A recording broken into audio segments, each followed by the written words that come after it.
Shavua Tov, buena semana, buenas tardes para todos. Aquí ya empieza la noche. Una nueva semana, un nuevo tiempo para poder encontrarnos con Megillat Ruth ya en el transcurso de su último capítulo, el capítulo 4.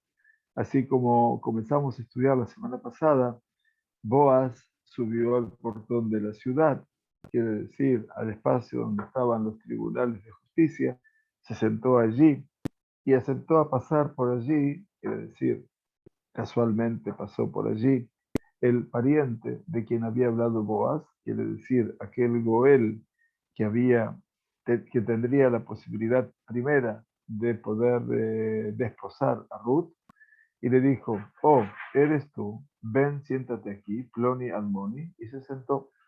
No dice su nombre, fulano mengano, y allí se sentó.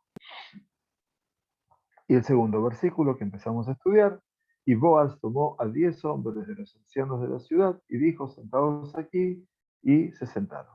Bien, hasta aquí hemos visto entonces todo ese escenario, y el último punto que estudiábamos la semana pasada era que este Goel, este pariente cercano, eventualmente no conocía toda la realidad de la halajá en el seno del pueblo judío, eh, acerca de si una moabita puede o no entrar en el plano de la sociedad de Israel.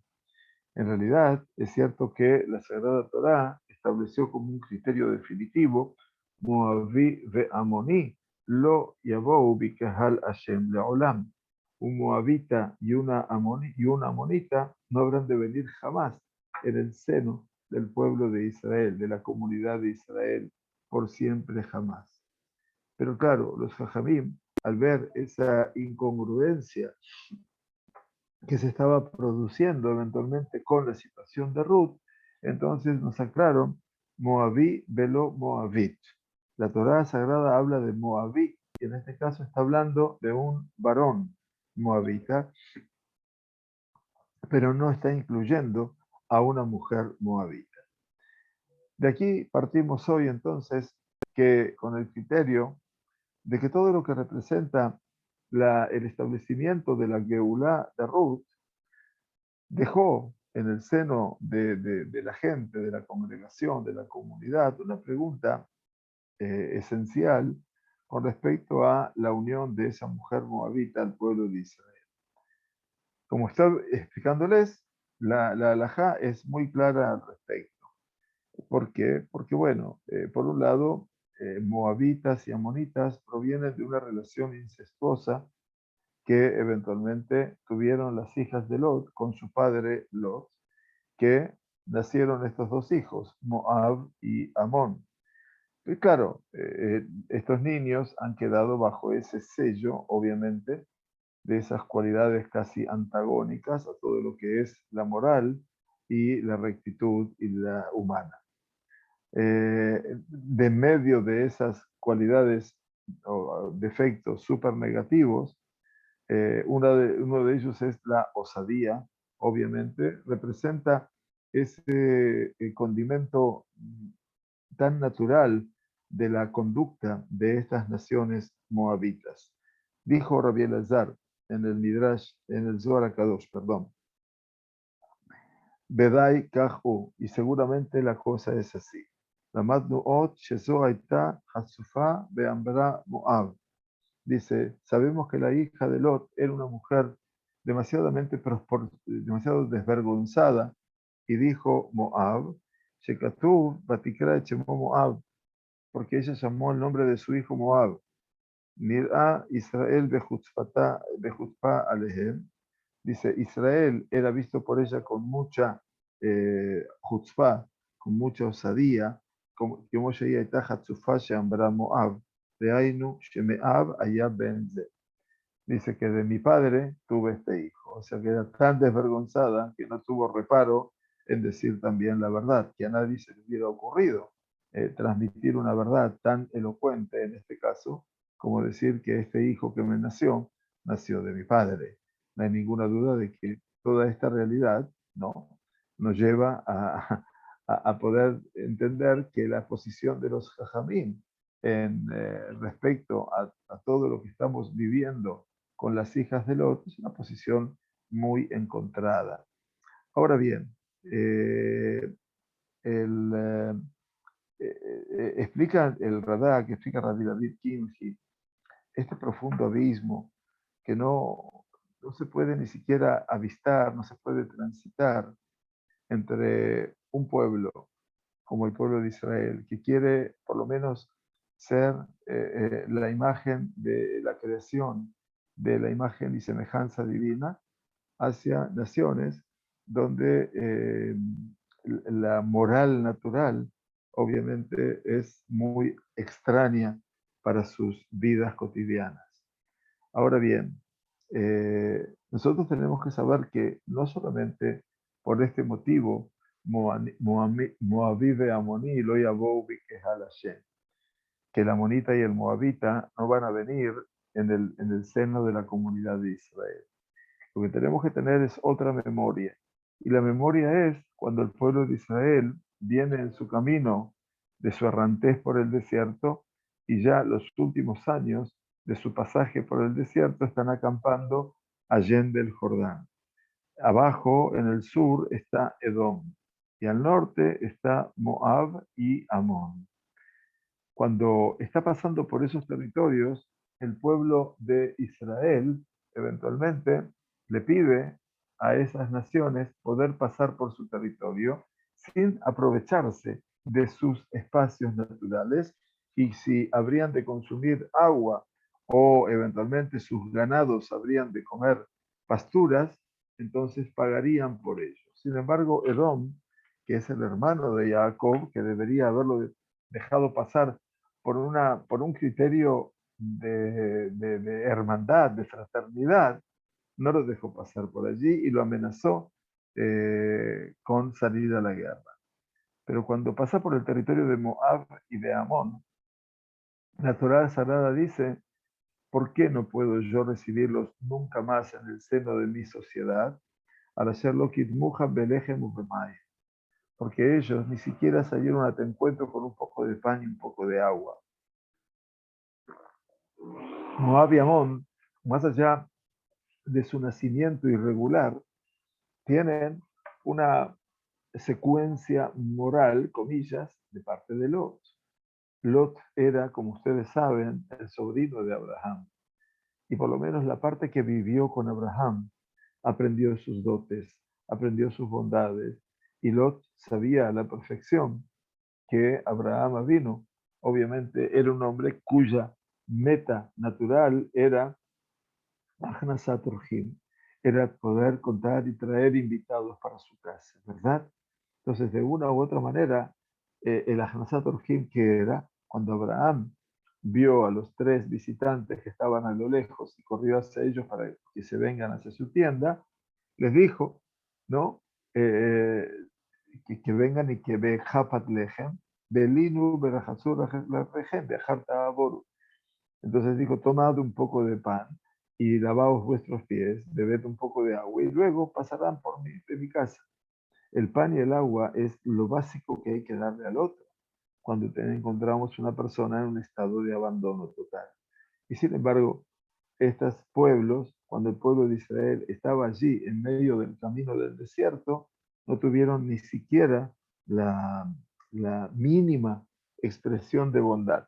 Es por ese motivo, al hacerlo kitmuja belejem ubemair, porque no te vinieron a recibir a las puertas de sus límites, ni siquiera en tus ciudades, con un poco de pan y con agua, por eso ese pueblo no puede entrar. Por lo tanto, ese es el precipicio que nos separa de ese tipo de naciones. Porque Am Israel debe tener una condición sine qua non que se llama, obviamente, la generosidad, el gesed.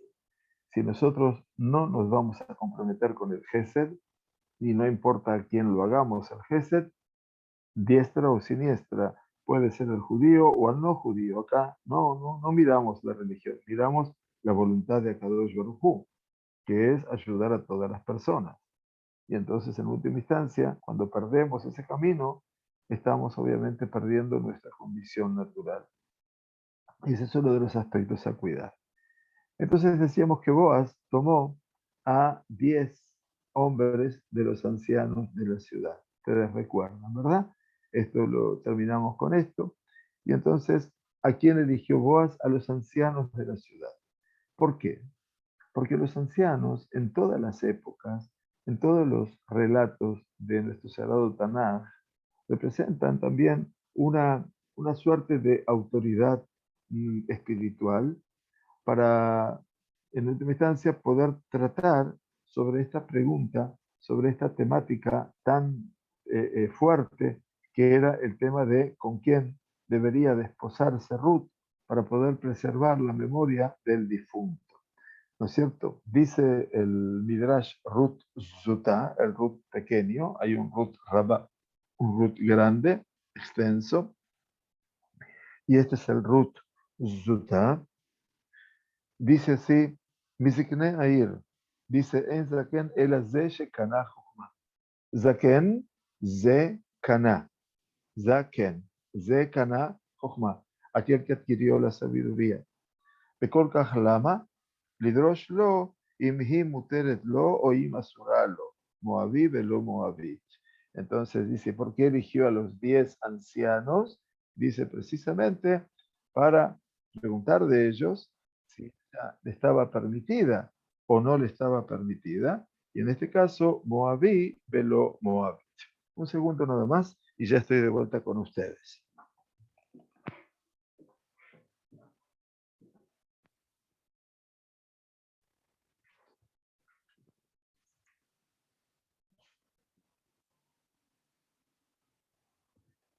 Muy bien, perdón.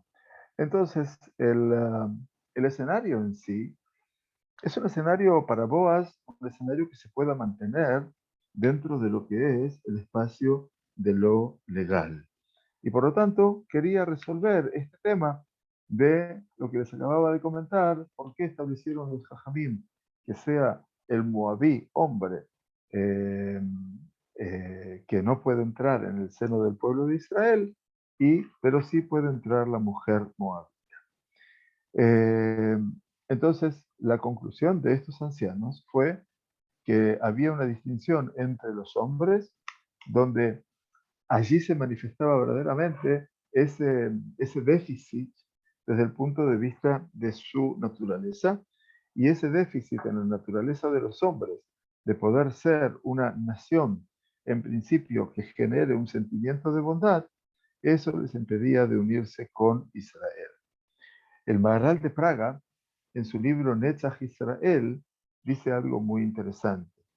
Kasher Balot al Benotav, cuando Lot tuvo relaciones con sus hijas, Asher Benotav, Nechshavim, Tefelim, Etzelaab, en cuanto a que las hijas se consideran en un plano secundario frente al padre, Behem Gamken Yatzeu Mimenu, que ellas nacieron de él, la gente Nechshava Kol Ab, y por eso todo se piensa que es a partir de que del padre, no de la mujer. Dice, Betoldot Eluhem Notim Aharatzura. Dice, y todas las genealogías o que las generaciones que surgen tienden detrás de la forma, tienden a ser. Kiyesh Elaish Mishpat Atzura. Porque en el hombre, dice el Maharal de Praga, se da todo el concepto de la forma. Y por lo tanto, dice el Maharal de Praga, fueron prohibidos los varones y no fueron prohibidas las mujeres. Así lo establece la Gemara de Yevamot en última instancia. Porque los varones tienen Mishpat Atzura, quiere decir el decreto de la forma. De Atzura Beumazo Yotze Misedera Metzu. Y la forma de esta nación, obviamente, sale de su aspecto real.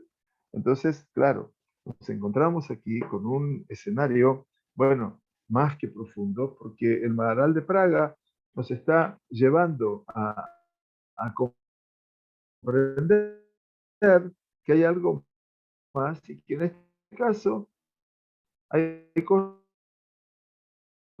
que van detrás de la figura paterna. Eventualmente es lo que hace que nos encontremos con el cuadro de los varones y no de las mujeres. ya que los varones le dan la forma a esta nación, y esta es la forma en que obviamente se deforma el concepto del moabita y el amonita. Ahora bien, ustedes se preguntan entonces qué hay con respecto a la naturaleza de las mujeres. Entonces, dice que la naturaleza de las mujeres permite recibir una nueva potestad de valores y también de moral. Y por lo tanto, la naturaleza de las mujeres abre las puertas del pueblo de Israel para recibirlas a ellas en un proceso de giur, de conversión. Entonces dice el Maharal de Praga en su libro Nesach Israel, Avalanekevot Mutarot.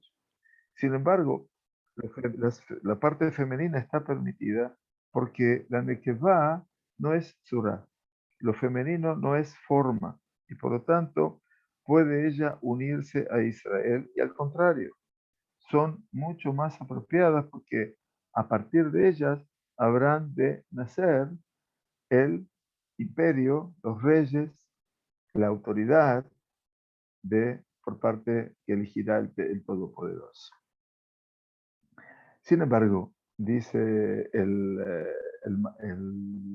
Radak, más allá de la decisión de los ancianos, nace aquí una duda con respecto a el andamiaje, el encaminamiento de las generaciones, que habrá de establecer el carácter de la kashrut, de la aptitud de David, el rey. Dice, hasta que se aclare a los ojos de todo Israel que la verdad de Dios se ha revelado en sus decisiones, y por lo tanto David ha sido kasher para el reinado de Israel. O sea, bien podría estar a discusión también si el rey David eventualmente debería estar al frente o no del pueblo judío, dado su pertenecer a una moabita. La Gemara, el Talmud Babli en Yevamot, dice, citando allí a uno de los asistentes, asesores de Shaul Amelech, que hacía las veces de un transmisor, era el espía de Shaul Amelech, llamado Doeg Aedomí. Y Doeg Aedomí dice, Amarley Doeg Aedomí. Dice la Gemara, le dijo a él Doeg Aedomí, Sha'al alav im raúi lavo bekaal, im lav maitama de kaatei meruta moabia. Dice, pregúntale si él puede entrar al pueblo de Israel o no. Dice, ¿por qué? ¿Por qué sentido? Porque él proviene de Ruth la Moabita. Y Etera Ishmaelí, Amar Rabba Melamed, She, Higer Harbo que Ishmael, Peamar, Kol Misheino Shomea Alajazea, y Daker Bejerer. Kaj Bekublani Bibeit Dino Shel Shemuel, Aramati, Amoni, Velo Amonit, Moabí, Velo Moabit. Entonces, Rabba enseñaba que en este caso los sabios enseñaron de Beit Din Shel Shemuel, del Beit Din de Shemuel a Naví, todavía que por eso se llama Shemuel Ramati, era de Ramatayim Sofim, en Ar Efraim, que decía que ya habían recibido la tradición que venía, obviamente, desde Moshe Rabenu, nada más que no se especificó, porque tenemos que ver aquí, querida gente, todo lo que es el proceso doble, el proceso de la Torah escrita y de la Torah oral, que es la amplificación de esa Torah. Y entonces dice, Mekublan y Miyamei Shmuel Ramati, es aceptada la halajá de los días de Shemuel el Ramati, de Amoní y no Amonit, Amonita, Moabí y no Moabita. Eso ya era una decisión que habían tomado los Jajamim. Muy bien, ahora vamos al versículo 3 y 4 para poder avanzar entonces en este escenario tan importante. Estamos aquí en el versículo 3 para que todo el mundo se ubique. Muy bien, Bayomer Ragoel. Y entonces le dijo Boaz al pariente, quiere decir a este hombre y eventualmente tenía prioridad para redimir a Ruth, casarse con ella. Helkat Asadeh Asher Leachinu Abimelech, Mahra Naomi, Ashaba Misde Moab. Naomi, que ha vuelto del campo de Moab y vende la parcela de tierra que era de nuestro hermano Elimelech. ¿Se acuerdan que Elimelech, al comienzo de nuestra historia, era el esposo de Naomi que había muerto? Entonces, ¿qué le dice? Que Naomi ha vendido la parcela del campo, ha vuelto y vende la parcela. Y entonces dice, Vani amarti egle osneja leemor. Y yo pensaba, dice Boaz, hacia ese pariente cercano, avisarte de ello diciendo, Gene neget ayoshvim beneget zefnei ami im tigal geal. Bim lo igal agidali be'edea y en surat haligol be'anoji ajarej. Entonces le dijo, quería avisarte de ello diciéndote, adquiérela, la parcela, por supuesto, adquiérela, delante de los que están sentados aquí, se refiere a los 10 ancianos, y delante de los ancianos de mi pueblo. Si quieres redimirla, redímela. Pero si no quieres redimirla, dímelo, porque no hay nadie para redimirla fuera de ti, y yo estoy después de ti. Esta es la situación de Boaz. Él no está antes, está después. Y entonces, ¿qué dijo el Goel? Bueno, lo vio aparentemente como una posibilidad buena de adquirir una parcela de tierra. Y entonces, ¿qué dijo? La redimiré, por supuesto, en este caso, sí, legal. Bueno, aquí no es algo impensado, era una posibilidad, obviamente, que habría de ocurrir. Y entonces ese pariente cercano, más cercano que Boaz, ha decidido, en última instancia, aceptar la responsabilidad de redimir la parcela de tierra. Después veremos cómo sigue la realidad. Entonces, nos explica los Jajamim que el hecho de dirigirse Boaz a este pariente cercano revela una relación familiar entre ellos, casi que son hermanos. Y sus palabras se ocupan, obviamente, en el ordenamiento de la herencia del difunto. Quiere decir, tenemos que establecer ahora un orden de prioridades y actuar con respecto a la herencia del difunto. Nosotros estudiamos que existe una obligación moral desde la perspectiva de la Torá, evitar que la herencia del muerto pase a manos foráneas, a manos extrañas, por medio, a través de que justamente la redención de ese terreno en manos de un pariente cercano. En la época antigua, dice, se acostumbró el proceso de unir el casamiento con la viuda junto con la redención del campo, como si fueran una sola unidad. Sin embargo, Boaz pidió, aparentemente, está buscando separar entre los procesos. ¿Se dieron cuenta ustedes al principio qué le dijo delante del Goel? Delante del Goel le dijo lo que está relacionado con el campo. Y solamente después de que el Goel aceptó esa realidad, va también a revelarle que el Kinyan, la adquisición del campo, incluye tomarla a Ruth. Vean ustedes. Vamos a verlo para que ustedes puedan entender entonces. Entonces, versículo 5. Entonces dijo Boaz, el día que compres el campo de la mano de Naomi, también adquirirás por mujer a Ruth la Moabita, mujer del difunto, para perpetuar el nombre del difunto sobre su herencia. Ustedes lo ven clarito, ¿no? Ahora se lo dice. Entonces, ahora sabemos que el proceso es un proceso dual. Se acostumbró entonces ya a ceder el campo como herencia, pero también y por sobre todo a la mujer del difunto, para tener una descendencia para el difunto. Entonces, ustedes se preguntan, dice, bueno, si esto es parte de lo que debe ser el mishpat, la justicia, ¿por qué Boaz decide dividir las aguas en todo esto y no menciona la cosa como si fuera una sola y única realidad. Y esa es una pregunta, correcto. Entonces, podríamos responder que la base de la acción de Boaz eventualmente se halla la conciencia que el proceso de la redención está constituido de dos pisos. Un piso, un primer piso, que es el atributo, la justicia en sí, con respecto a la redención de las tierras. Y sobre ese piso, un segundo piso, se construye entonces lo que es Midat HaChesed.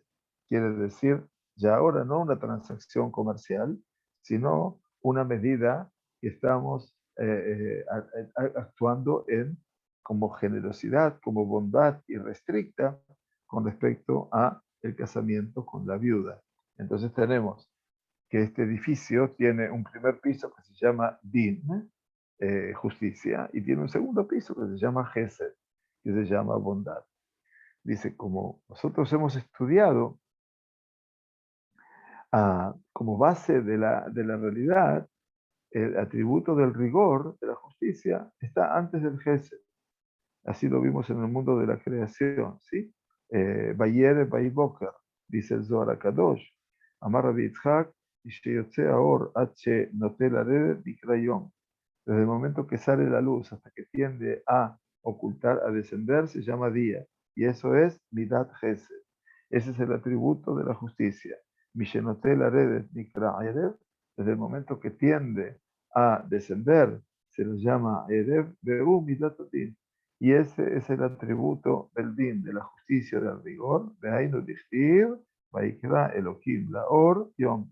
Y por eso está escrito en la Sagrada Torá, en la obra de la creación, y denominó Hashem a la luz día. Y eso habla de lo que es el Ges. Por lo tanto, el hecho de que nosotros aquí participemos de el establecimiento de un marco de principios que vienen a delinear una suerte de conducta, ¿no es cierto? Y que ponen también los límites en esa conducta de lo que es lo moral y lo justo.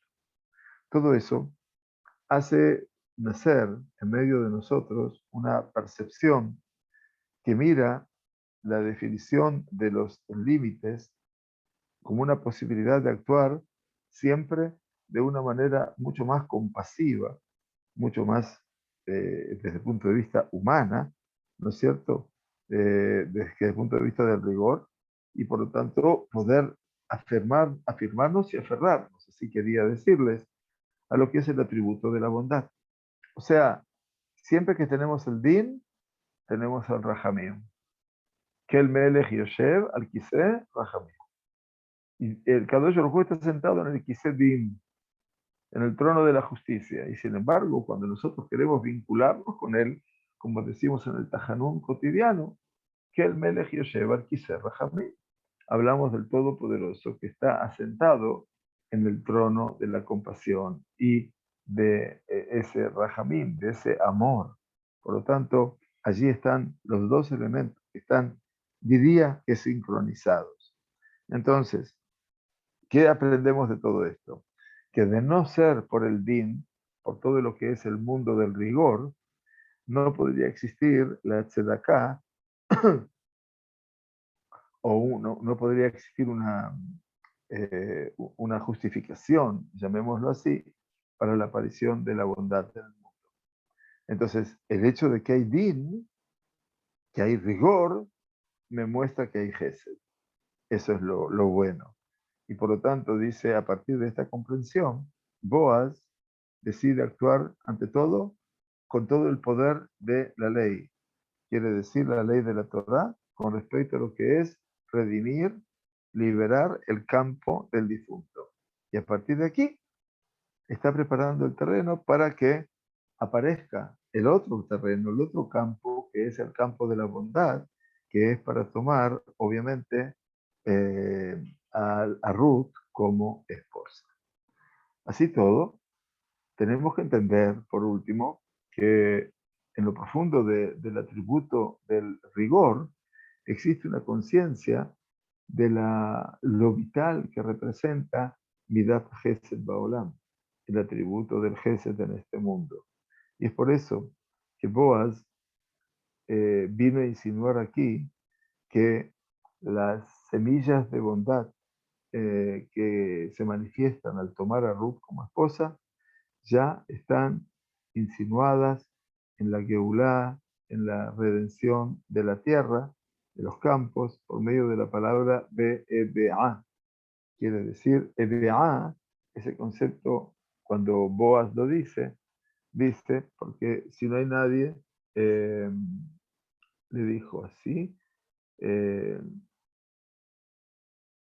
y vende la parcela. Y yo pensaba y dije, adquiere delante de los que están sentados aquí, delante de los ancianos. Si quieres redimirla, redímela, pero si no quieres redimirla, dímelo, porque no hay nadie para redimirla fuera de ti y yo estoy dispuesto después de ti.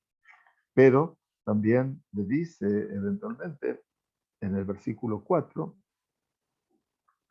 yo pensaba avisarte de ello, adquiere delante de los que están aquí, delante de los ancianos. Si quieres redimirla, porque no hay nadie para redimirla y yo estoy después de ti.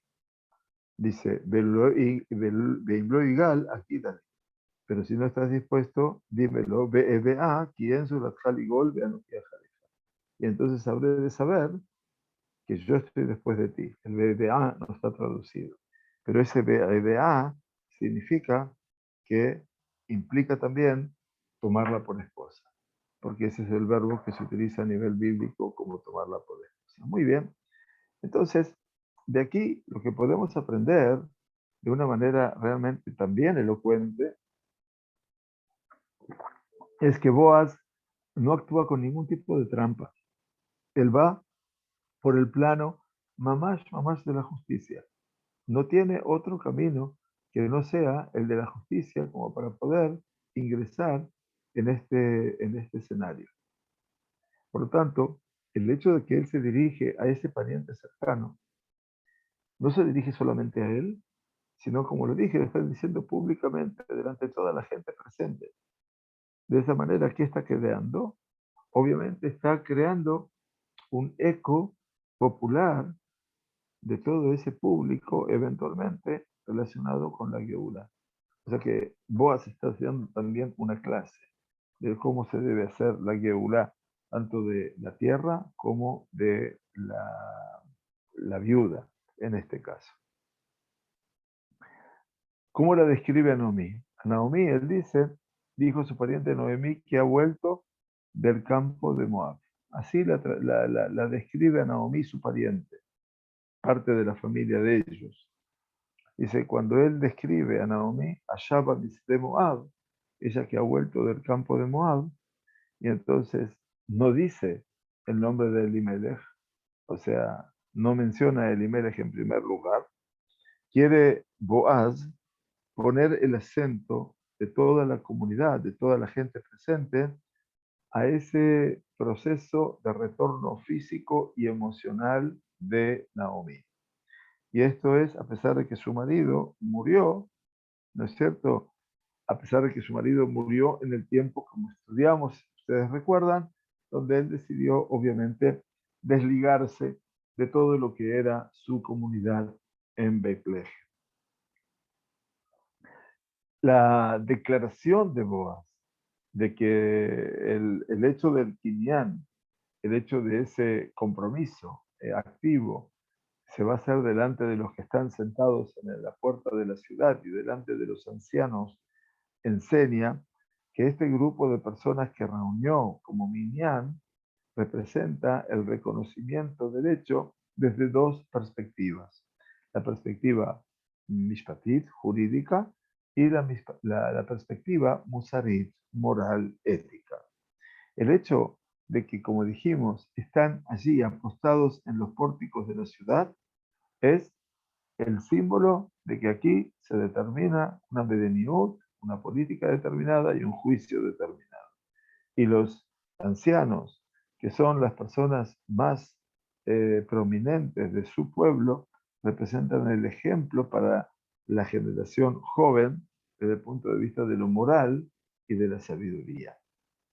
Boaz, obviamente, dijo que él tomará en el futuro responsabilidad de redimir a Ruth en la medida de que el Goel se niegue, cuando la forma de decirlo está en tercera persona y no es un idioma claro. Beimlo igal, dice Benlo igal, dice, si no hay nadie para redimirla, el fuera de ti eventualmente estaría fuera de todo esto. Beimlo igal, y si no hay nadie para redimirla, lo dice así, en tercera persona.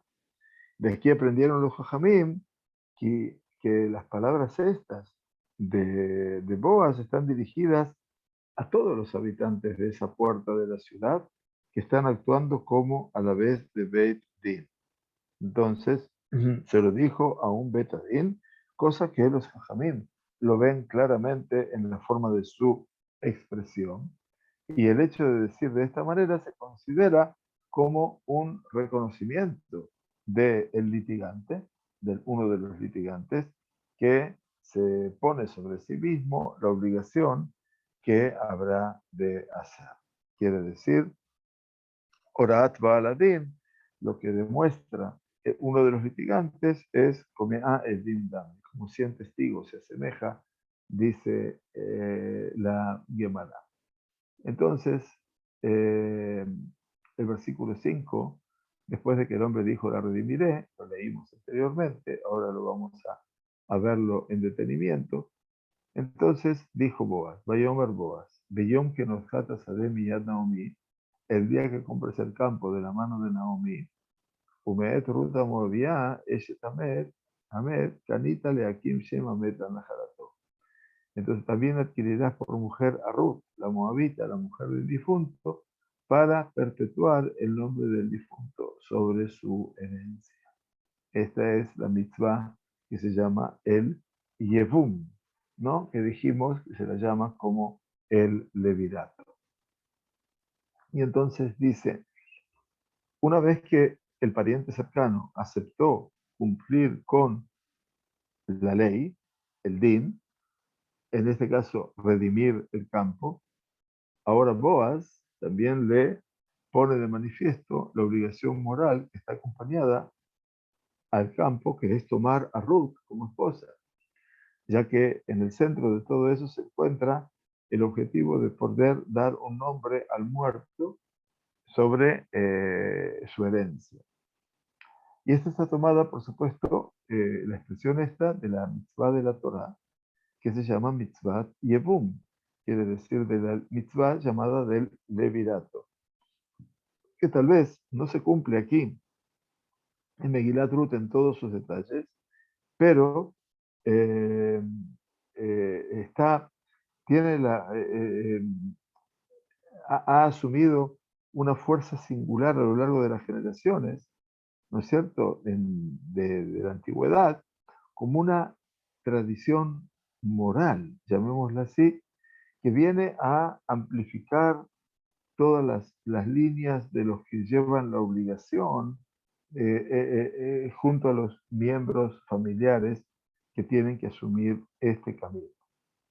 El hecho de que dice aquí él, y ustedes vieron, ¿no?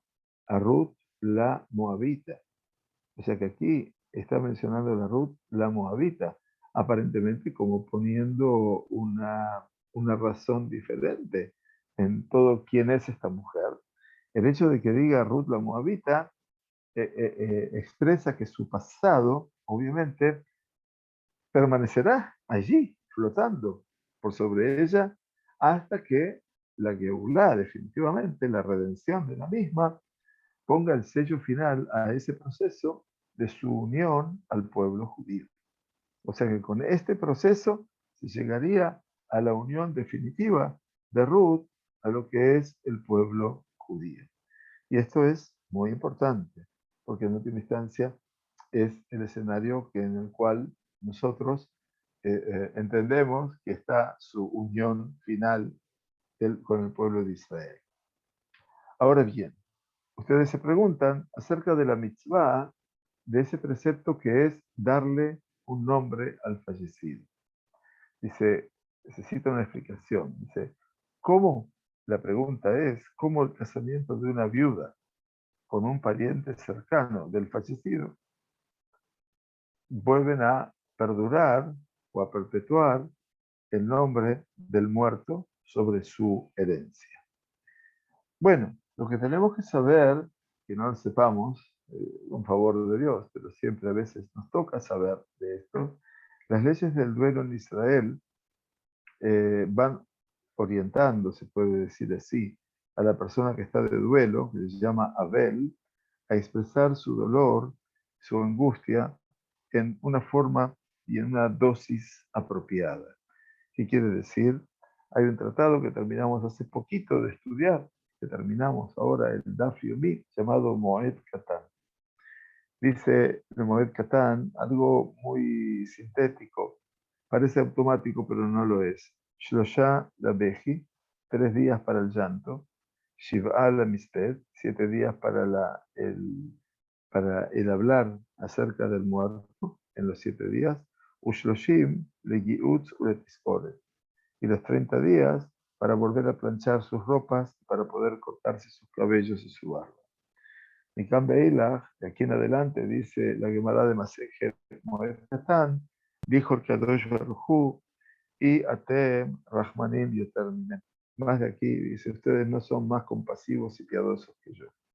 Por lo tanto, de acuerdo a Marán, en el Shulchan Aruch, en el Simán Shin Sadi Dalet 394 de J. Berut, dice: Kol mi sheino mitabel klal como shetzivú jajamim, toda aquella persona que no se enluta tal como lo ordenaron los jajamim, hareizreach sari, es una persona cruel, veía iná derecha Torah, y eso no es el camino de la Torah. No es que los jajamim quisieron evitar el duelo, no, no vayan a interpretarlos mal. Quisieron decir que limitarlo para poder limitar también la angustia y el dolor que cabe en la persona, que es algo que no se termina nunca. Pero dijeron 3 días para el llanto, 7 días, que es el final de la Shiva, para hacer el darush, para hacer las palabras que se dicen sobre el muerto, y 30 días, que es para terminar el duelo, eventualmente, con el lavado de ropas, que ya se planchaban las ropas, y el corte de la barba y el cabello. Así es como hacemos por nuestros padres eventualmente cuando eso pasa, pero bueno, la semana del duelo es una semana del duelo, no sabemos si estamos llorando los 7 días, pero no hay ninguna duda que 3 días, dice la Sagrada Torá, es en la Gemara, dice así es como tenemos que actuar en ese caso. Entonces, la pregunta es, a partir de aquí, salirnos de este marco que establece la Gemara, dicen los comentaristas, de una u otra manera altera el fundamento de la fe y por supuesto que suele producir consecuencias no deseadas, ¿no es cierto? La Gemara dice: "Kol hamitkashi al hamet yoter midai, al met ajer uboje chas beshalom". Todo aquel que llora sobre el muerto demasiado está llorando sobre otro muerto. Quiere decir como que chas beshalom, ¿no? Que dice que no, Dios no lo permita. Por lo tanto, tiene que ser todo limitado. En la naturaleza de este mundo, el tiempo que pasa, obviamente, va endureciendo mucho más los sentimientos de la pérdida tan grave que ahora se irrumpe cuando recibe, por ejemplo, la, la noticia con la muerte de su ser cercano. Y es Gezerá y Sheamet y Sekach Minalev. Así dijeron los Jajamim. Dice, ocurrirá que llegará el momento en el cual el muerto se olvidará del corazón. No que se va a olvidar, pero en el sentido de que ya no forma parte de lo cotidiano. Y eso es la Har Shnemasar Hodesh. Después de 12 meses, ese proceso suele ocurrir. Como consuelo para todo ello, sus descendientes, los descendientes de esa persona, representan un testimonio viviente para la existencia y la acción de las futuras generaciones. ¿De acuerdo? Así también dice el hecho de la herencia del padre a sus niños, ya es la que establece el nombre del difunto en ese territorio, en ese terreno, obviamente fijo y eterno. Y de esta manera se mantiene su nombre y su memoria por siempre. Así es con las hijas de Tzelofhat, por ejemplo, en nuestra Sagrada Torá, para aquellos que quieren saber en el próximo libro, Perashat Shelach Lecha, capítulo 27, con respecto a las hijas de Tzelofhat, que quieren un lugar físico como herencia de su padre.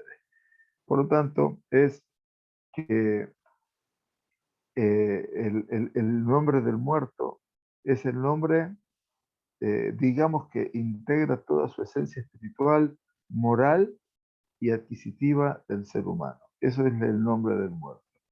Y entonces la Torá propone esta responsabilidad moral sobre la familia enlutada y en determinada manera que el fallecido no dejó en pos de sí descendientes, tiene que hacer esta acción. Nisuea Ashnim Shel Almaná, el casamiento, dice la Halajá, segundo casamiento, ¿no? De la viuda con algún pariente cercano de su marido, habrán de imponer el sello para las generaciones, levantando una Zera Meshutaf, quiere decir una simiente en común, y a partir de allí, guardando los derechos adquisitivos de la herencia del muerto dentro de la Mishpacha. Por lo tanto, el erigir, el levantar el nombre de la persona fallecida no ocurre tan solo con el llamar al niño con el nombre del padre, como dice y vamos a estudiar la Gemara de Yevamot, sino tiene que desarrollarse cuando un pariente cercano habrá de ingresar, perdón la expresión, en los zapatos del difunto, de sus derechos adquisitivos en la tierra, y de esta manera habrá de transportar y de llevar su nombre, haciendo verdaderamente lo que debe hacer. Hashem y Jehem y Kareu ben Ahalatam, dice en la verajá de Jacob, por el nombre de sus hermanos serán llamadas sus herencias. Quiere decir que todas las acciones de él en la herencia habrán de actuar de la fuerza de ese difunto que murió y que ahora representan una memoria a los ojos de toda la comunidad. También el hecho de permanecer la viuda en la herencia de su primer marido por mérito de casarse con un pariente cercano, eso también hace que su memoria, obviamente, será eternizada por siempre. Bien, así que bueno, vamos a continuar con este apasionante capítulo, último capítulo ya de la Megilá, y con esto también llegaremos dentro de poco tiempo al final de esta Megilá, la cual las estamos estudiando con un detalle importante, tratando de compartir mucho de las enseñanzas de la Gemara y del Midrash en particular. Muchas gracias por acompañarnos, que tengamos excelente noche, hoy una excelente semana y por sobre todas las cosas de Sorotobot, que todos puedan recibir la noticia que están esperando de la mejor forma. Y ante todo, Refuash Lema para Alejandro Rafael Ben Diana, el le quiere enviar Refuash Lema, ante todo para el señor Jonathan Ben Abraham, que Kadosh Baruj Hu le quiera enviar refuá, shelema, y para todos los enfermos y enfermas que requieren un poco más de la compasión de Kadosh Baruj Hu para poder curarse definitivamente. Muchas gracias por estar con nosotros. Aila Tov. Más adelante nos vemos en el Sheur de Rambam, si Dios quiere, más tarde hoy. Muchas gracias. Que estén muy bien. Laila Tov.